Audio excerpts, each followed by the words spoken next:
दोस्तों नमस्कार। आज एक नई वीडियो में आप सबका स्वागत है। क्लास 9th का ये वीडियो प्रश्नावली 7.1 से लिया गया है। तो आइए देर न करते हुए सवाल को हल किया जाए। तो लिखा है एक चतुर्भुज ACBD में जिसकी AC भुजा जो है बराबर है AD के, यानी AC भुजा AD के बराबर है, यानी ये वाली भुजा AC AD के बराबर है। और AB कोण A को समद्विभाजित करता है। AB जो भुजा है, यानी ये वाली भुजा, वो पूरे कोण A को समान दो भागों में बांटती है। यानी ये पूरा कोण A था, इसको दो भागों में बांटने का काम ये करती है AB भुजा। जितना ये कोण है उतना ये भी कोण है। तो दिखाइए कि त्रिभुज ABC और त्रिभुज ABD दोनों सर्वांग सम हैं। दिखाइए कि दोनों त्रिभुज सर्वांग सम हैं। आइए हम हल करते हैं।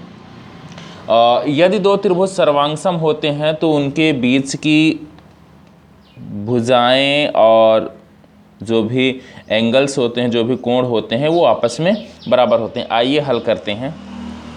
तो सबसे पहले हम देखते हैं कि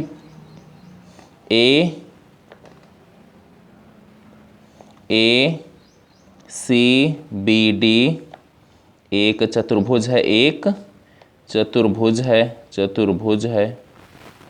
ABCD एक चतुर्भुज है, जिसमें AB जो दिया है उसको लिख लेते हैं, जिसमें AC बराबर AD और भुजा AB कोण A को समद्विभाजित करती है, समद्विभाजित करती है, समान दो भागों में बांटती है, समद्विभाजित करती है। तो जो ये चतुर्भुज दिया था उसमें AC बराबर AD, जितना AC था उतना AD था। भुजा AB यानी ये वाली भुजा कोण A को समद्विभाजित करती है, दो भागों में बांटती है पूरे कोण A को। आइए हल करते हैं। तो जो हमको सिद्ध करना है उस पे आते हैं। जो हमको सिद्ध करना है तो त्रिभुज ABC व त्रिभुज ABD, त्रिभुज जो हमको सिद्ध करने हैं वही त्रिभुज लेने हैं हमको। त्रिभुज ABC यानी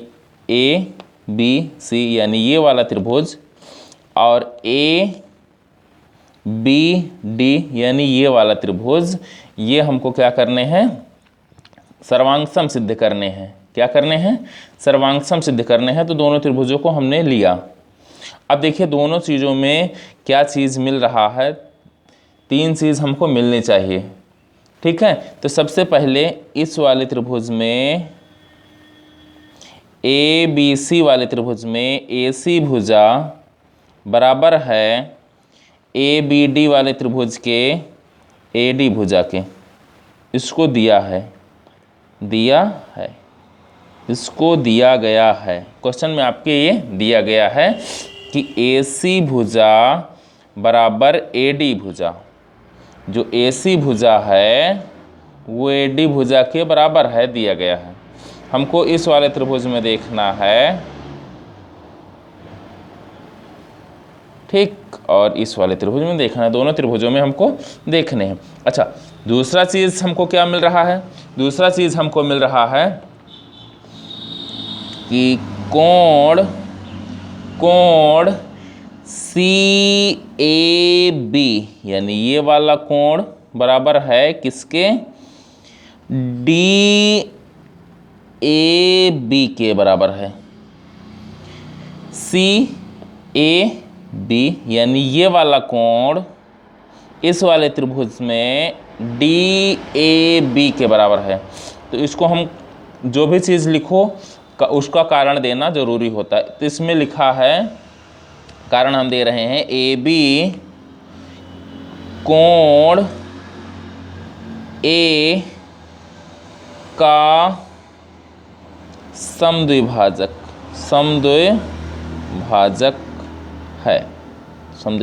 है। जो भुजा ए बी है वो कोण ए को समान दो भागों में बांट रहा है। अच्छा, एक लाइन अब और चलते हैं। अब हमको देखना है कि और एक चीज़ क्या मिल रहा है। तो हम देख रहे हैं कि ए बी इस वाले में भी आ रहा है, ए बी इस वाले में भी आ रहा है। तो ए बी बराबर ए बी भुजा ए सी बी वाले में भी आ रहा है, और ए बी भुजा ए सी ए डी बी वाले में भी आ रहा है। इसको लिख देते हैं उभयनिष्ठ भुजा। उभयनिष्ठ भुजा, कारण देना जरूरी होता है, उभयनिष्ठ भुजा। इसके बाद हम कह सकते हैं कि देखिए यहाँ पर एक साइड मिला, साइड, यहाँ पर एक एंगल मिला और यहाँ पर एक साइड, यानी साइड एंगल साइड, भुजा कोण भुजा, सर्वांग समता नियम से त्रिभुज ए बी सी और त्रिभुज ए बी डी दोनों सर्वांग सम हैं, यानी एक दूसरे को ढक लें। सर्वांग सम का मतलब एक दूसरे को ढक लें, यानी सभी अवयव बराबर होने चाहिए, सभी अवयव बराबर होने चाहिए। ये दोनों त्रिभुज सर्वांग सम हैं। और एक क्वेश्चन और पूछा था कि ए बी और डी के बारे में आप क्या कह सकते हैं। हमने यहाँ क्वेश्चन लिखना भूल गए थे। बी सी और बी डी के बारे में आप क्या कहेंगे, बी डी के बारे में आप क्या कहेंगे। तो जब ये दोनों त्रिभुज सर्वांग सम हो गए तो हमने अभी बताया कि उनके जो भी अवयव होते हैं वो बराबर होते हैं। तो बी सी जितने बड़ा होगा उतने बड़ा बी डी होगा, यानी ये दोनों भी सर्वांग सम हैं सी पी सी टी से। सी पी सी टी का मतलब होता है कि त्रिभुज सर्वांगसम त्रिभुज के सर्वांगसम अवयव, सर्वांगसम त्रिभुज के सर्वांगसम अवयव, ये CPCT, यानी ये त्रिभुज सर्वांगसम था तो उनके सभी अवयव यानी सभी भुजाएं और सभी कोण क्या होंगे, बराबर होंगे। आज का इतना ही सवाल है, आगे की वीडियो में कल मिलते हैं।